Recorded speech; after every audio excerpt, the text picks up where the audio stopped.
दो भाई परस्पर बड़े ही स्नेह तथा सद्भावपूर्वक रहते थे। दोनों भाई जब भी कोई वस्तु लाते तो एक दूसरे के परिवार के लिए भी अवश्य ही लाते।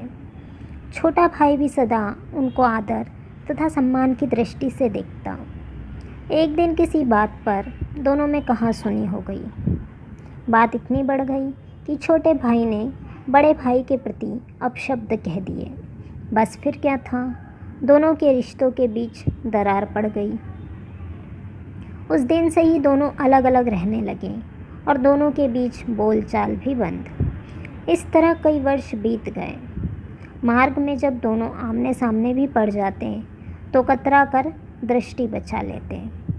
कुछ वर्षों बाद छोटे भाई की कन्या का विवाह आया। उसने सोचा, बड़े आखिर बड़े ही होते हैं, जाकर मना लेना चाहिए। अब ऐसी भी क्या नाराज़गी। वह बड़े भाई के पास गया और पैरों में पड़कर पिछली बातों के लिए क्षमा मांगने लगा। बोला, अब चलिए और विवाह कार्य संभालिए। पर बड़ा भाई न पसीजा, उसके घर चलने से साफ मना कर दिया। छोटे भाई को बहुत दुख हुआ। अब वह इसी चिंता में रहने लगा कि कैसे भाई को मनाया जाए। इधर विवाह के भी बहुत ही थोड़े दिन रह गए थे। बाकी सगे संबंधी आने लगे थे। एक संबंधी ने बताया, तुम्हारा बड़ा भाई एक संत के पास प्रतिदिन जाता है, उनका बहुत आदर भी करता है और कहना भी मानता है। छोटा भाई उन संत के पास पहुंचा और पिछली सारी बातें बताते हुए अपनी गलती के लिए क्षमा याचना की तथा गहरा पश्चाताप व्यक्त किया।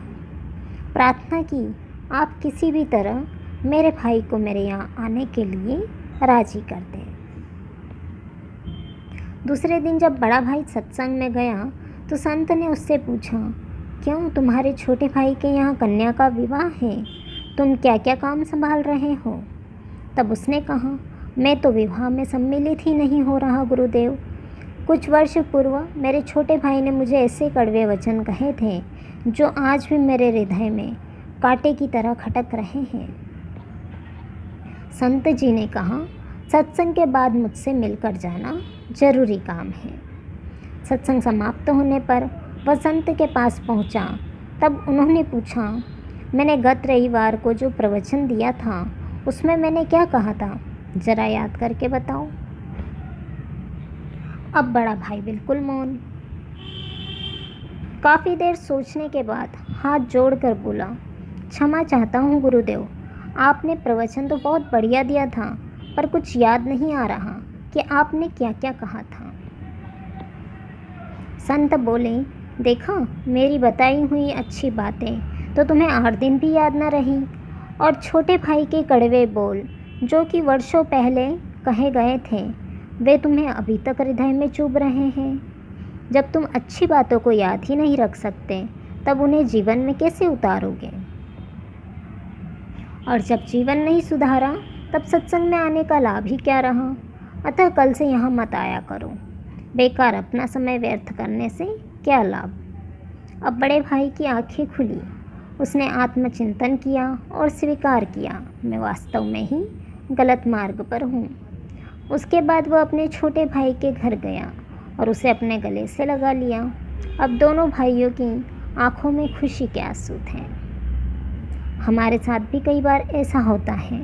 अक्सर दूसरों की कहीं किसी बात का हम बुरा मान जाते हैं और फिर अकारण उनसे दूरी बना लेते हैं, जबकि हमें ये चाहिए कि हम आपसी बातचीत से मन में उपजी कटुता को भुलाकर सौहार्दपूर्ण वातावरण बनाएं।